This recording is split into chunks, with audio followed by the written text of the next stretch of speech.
Hey guys, Iber here with Hardware Connects, and in a world of gaming headsets, there are so many different options, it's sometimes hard to choose the right product for your needs.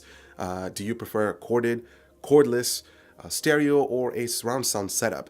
Is portability necessary? Those are some of the questions that need to be asked before making a decision. Logitech already has headphones that fit nearly every single need, but now they're adding a new set to their lineup. This is the G533 wireless gaming headset, and at $150, it is meant to offer an alternative for people who don't want to spend nearly $200 on the expensive Artemis Spectrum, yet still want virtual 7.1 surround sound. Personally, I've never owned a virtual surround sound headset simply because the ones I've tried in the past failed to live up to my expectations. But can the G533 with its licensed Dolby DTS Headphone X features change my mind? Let's find out after a message from our sponsor. Oh, hey there. NCX.com is Canada's leading e-tailer for anything your mind desires. Just keep within those categories, which are plenty, and get tempted by the weekly deals. Visit NCX.com for all them sweet deals. Wireless gaming headsets are slowly starting to gain momentum within the gaming community because the convenience of cordless access to audio is so tempting. It isn't inexpensive though, and with the G533 retailing for about $150, it finds itself among some interesting competition.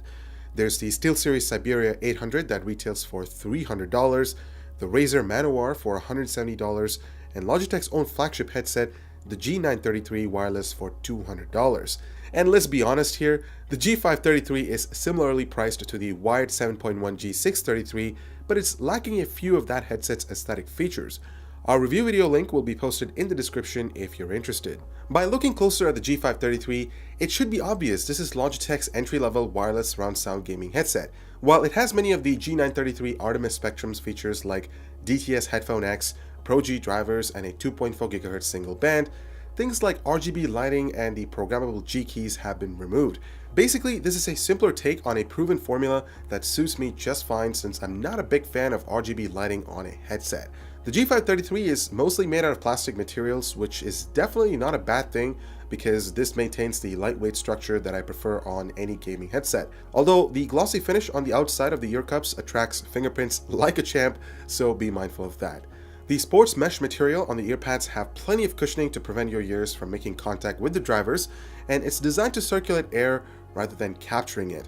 The same applies for the headband, which was pretty comfortable during my testing. The pads are also washable, which is awesome. And over my course of testing the G533, I didn't experience any sort of head fatigue because the clamping force was just perfect for my taste. The ear cups can rotate 90 degrees, and if you know me well, I love this feature because when I'm resting these around my neck, having them laid out flat gives me more room to move my head around. The adjustable metal sliders are defined with 14 individual steps for precise adjustments, so they can fit large size heads without a problem. The microphone is retractable and it also features a slight extension for maneuverability. What's interesting about this boom mic is that they've attached a small pop filter on top of the mic to prevent it from picking up breath noise and popping, and it works excellent.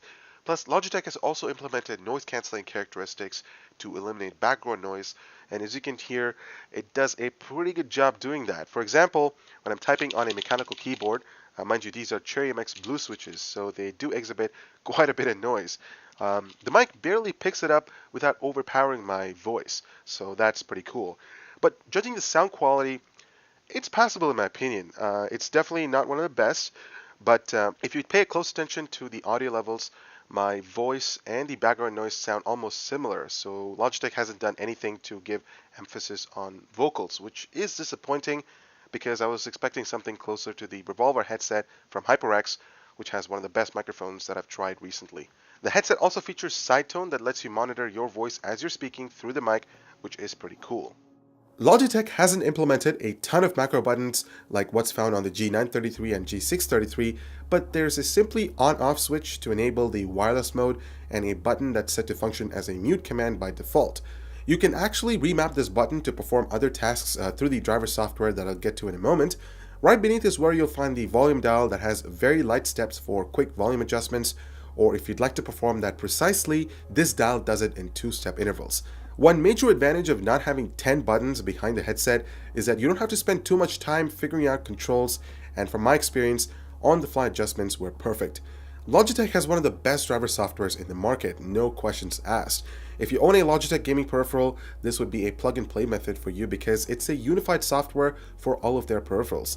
In my case, I'm greeted with a physical overview of the headset. The G key can be programmed right here with any command of your choice.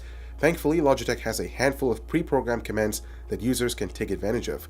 You can monitor battery levels, and if you'd like to play around with the equalizer, you're more than welcome to do that inside the software.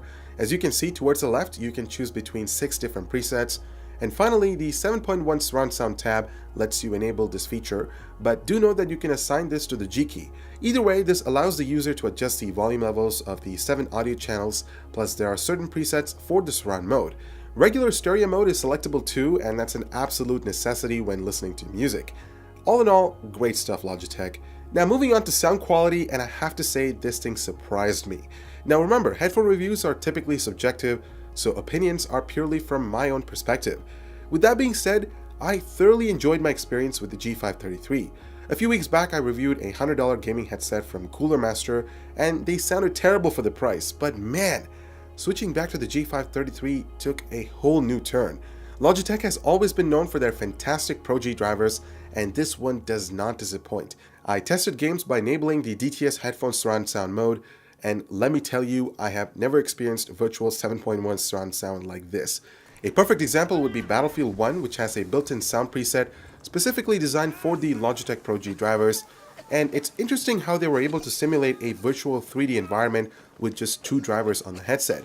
I could hear gunshots a lot closer, and given the excellent bass response from these drivers, the gunshots themselves felt powerful. Just walking through certain locations in-game gave me a clear representation of positional awareness, which is excellent because you can hear footsteps 10 to 20 meters behind you, and if they happen to be your enemy, you can easily position yourself and target them instantly. High frequency sounded fantastic without any distortions, and honestly, I wouldn't hesitate using these pair for listening to music. However, I would switch back to the stereo mode just for that purpose. But regardless, it was a beautiful experience, especially since I'm a newbie to proper virtual surround sound. Battery life was just as expected given the no RGB nonsense. I was easily able to get it throughout a day with continuous music listening and a little bit of gaming. Expect just under 15 hours of usage, which should be more than enough to get you through a LAN party. The built-in battery is user replaceable and it can be recharged through the micro USB port. Appropriate cables are provided in the box. The G533 connects to your PC through a USB-powered wireless receiver, and according to Logitech, it's supposed to offer lossless digital audio transmission with up to 15 meters of range, and I'm happy to report I had no issues with signal loss in my office. The range was very strong even at my kitchen downstairs, considering my house is about 1,500 square feet.